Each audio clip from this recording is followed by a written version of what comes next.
who have already donated are kind of blowing my mind with your generosity, and thank you very, very much. There is no suggested donation. Give whatever you feel is right, or don't. The History of Rome is free for all, no strings attached.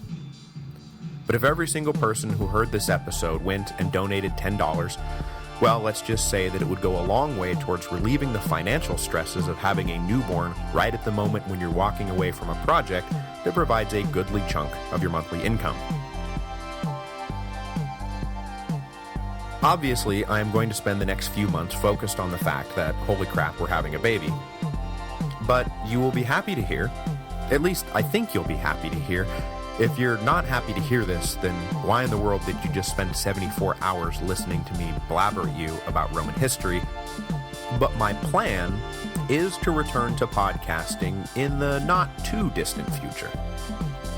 I even know what the next show is going to be about, and I have to tell you that I'm really, really excited about it. I'm not going to tell you what it is yet, because I haven't ironed out all the details in my head, but I think it's going to be really cool, and I think you'll really dig it. The only things I'll leak is that it's not going to be ancient history, and it's not going to be American history. It's going to be something else. So what you should all do is keep your subscription to the History of Rome going. And if you're not subscribed, go ahead and get subscribed, because I'll use this feed to update you about future details. And we'll maybe just run the new show through that feed too, rather than trying to force everyone to jump subscriptions. I don't know. We'll see. I will also keep you updated with information about any future History of Rome tour, which, like I say, are really fun, and we really want to keep doing them. So, there will be no next week, because there is no next week. Next time will be sometime down the road, and we'll be talking about something completely different. I wish you all the best of luck out there, and look forward to blathering in your ears about history again sometime soon. Goodbye. This has been The History of Rome.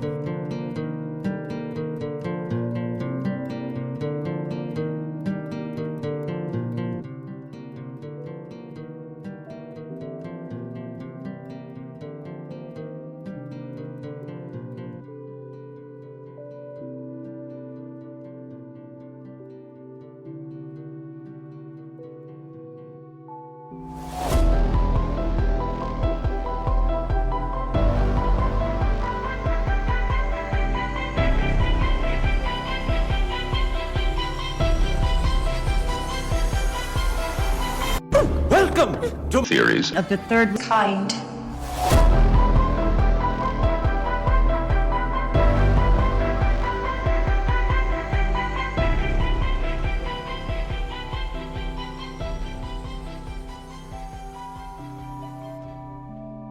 Welcome to Theories of the Third Kind. Of course, I am one of your hosts, Aaron.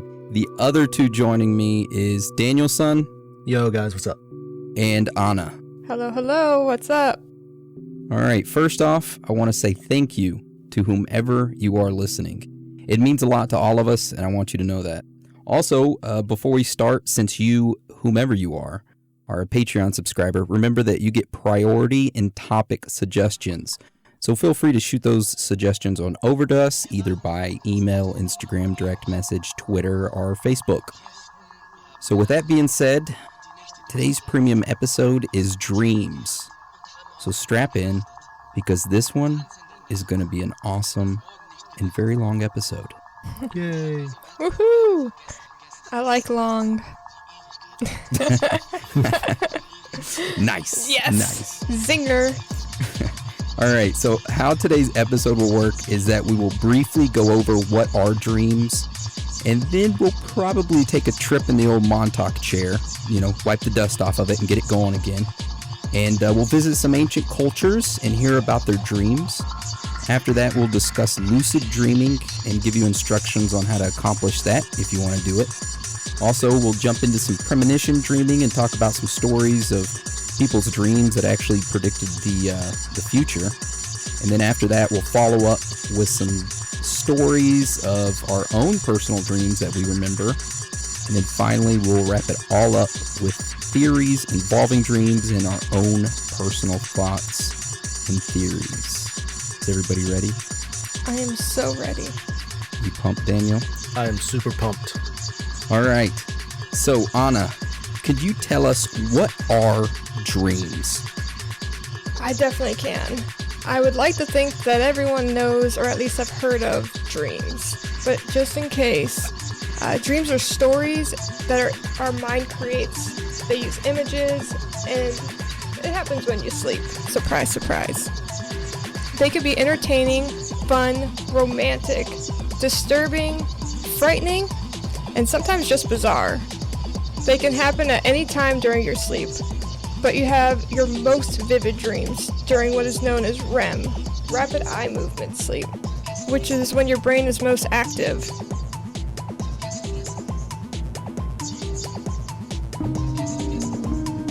We may not remember dreaming, but everyone is thought to have between 3 and 6 dreams per night, and they last anywhere from 5 to 20 minutes on average.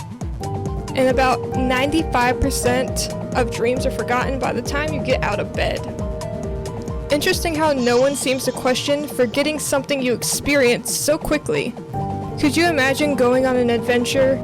You may be with some friends, you see the most beautiful waterfall filled with butterflies, and the air smells like yellow. Things around you seem familiar, yet completely unknown.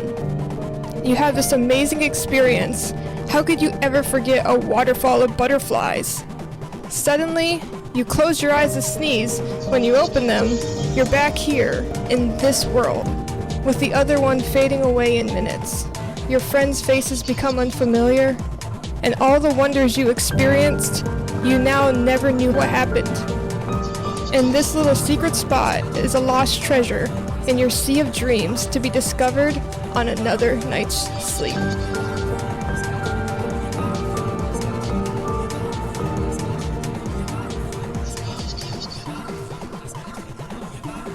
I had a dream just like that the other day. No way. No, I'm just kidding. I was gonna say, tell me what yellow smells like. It smells like Chinese food. Oh my god, that's so racist. Now we know why we get those comments that There we're it is. sexist and racist. Damn it, Daniel. You're racist against your own race. My house smells yellow. Oh my god. You're definitely cutting all that out. Nope, we're leaving it No, in. that needs to stay. That's gotta stay. All right, so now that we've got the basic understanding down of dreaming, I say let's hop in those Montauk chairs because we're about to go back in time. So do you guys want to know where we're going to go? Please, please, please, Do please. tell us. All right, sit in your chairs, and I want you to set your dials. Okay, Anna, since this is your second time, really, because during Clinton Body Count, you kind of warmed it up. I But we're know. going to go a little bit farther. We're going a little bit farther this time. You Okay? can't get enough Montauk. So set your dials to 2124 BC. Going back in time. And make sure you set the location to Lagash. Something to keep in mind here, Lagash around 2124 BC, it was a Sumerian city-state.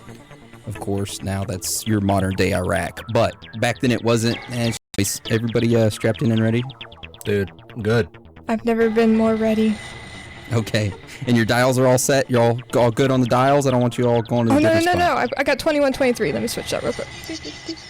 Okay, we're good. All right, sweet. All right, Good. ready and go.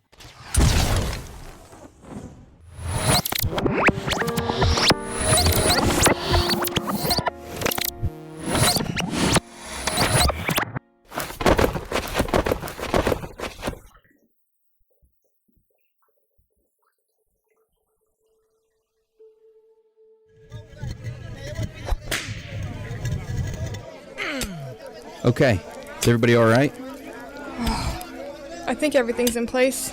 Yeah, I'm all here, but man, it's hot. Well, hell yeah. I mean, we're in the middle of this hot-ass desert. In the frickin' ancient Sumerian city of Lagash. What a shitty name for a city, too, right? Lagash. Should I be changing my clothes? Do you think No. women are okay to be just roaming around in a sweatshirt and sweats? I think you'll be fine. I think you'll be fine. Nobody's taking a notice to us yet. Okay. Yeah, so you guys see that right over there? Yeah, we see those poor guys. Yeah, man. Looks like a day of work for me now. Yeah, so those poor souls over there, they're slaves. And they're rebuilding the Temple of Ningirsu. But why? What the hell does this have to do with dreams, you ask? Well, I'll tell you exactly what it has to do with dreams. Okay, there's this king over this entire land, and his name is Gudia, right? And he had a dream in which he told someone to rebuild this temple. This temple right here that he's got all these slaves going and building that are getting whipped all over a freaking dream. Can you imagine that shit? Being a slave sitting there carrying these big ass rocks, you look over to the next slave next to you and you're like, hey, why are we building this? And then the other slave's like, King Gudia, yeah, he had a dream and told us to. What the fuck is wrong with that king? I would be like, what? I had a dream someone brought me a bunch of fucking money. Where's that at?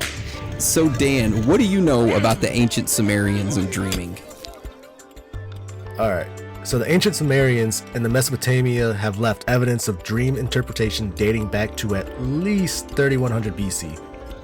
Throughout the Mesopotamian history, dreams were always held to be extremely important for divination, and the Mesopotamian kings paid close attention to them. Dreams were also sometimes seen as a means of seeing into other worlds. It was thought that the soul, or some part of it, moved out of the body of the sleeping person and actually visited the places and persons the dreamer saw in his or her sleep. Yeah, even the major hero in ancient Mesopotamian mythology, Gilgamesh himself, had dreams foretelling the arrival of Enkidu, who was a legendary figure, wartime comrade, and friend of Gilgamesh. Damn, that's pretty interesting. I always figured my body would be flying out, when I have dreams. I always feel like I'm flying around in other universes, but we'll talk about that later.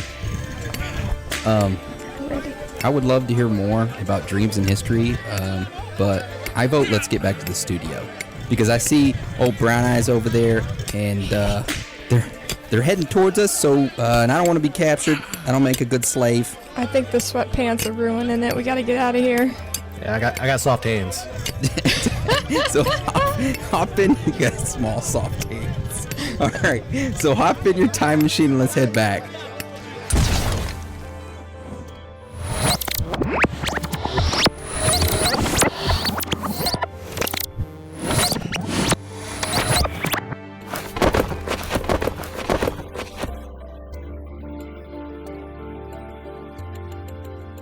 Phew. All right, I'm glad we're back in the studio. Everyone okay? Yeah, but it's really cold in here. Oh, it's nice, huh? I like that It's sun. nice. No, man, put the heat on. Take me back. Take the Montauk chair, go back to Sumeria then. Yeah, send her I back. will. Just give me some sunscreen. All right, so now that we've heard about the ancient Sumerians and their dreams, I guess let's talk about the other cultures and what they thought about them. So Dan, could you start us off and tell us about the ancient Egyptians and what they believed? In ancient Egypt, as far back as 2000 BC, the Egyptians wrote down their dreams on papyrus. People with vivid and significant dreams were thought to be blessed and were considered special. Ancient Egyptians believed that dreams were like oracles, bringing messages from the gods. They thought that the best way to receive divine revelation was through dreaming, and thus they would induce or incubate dreams.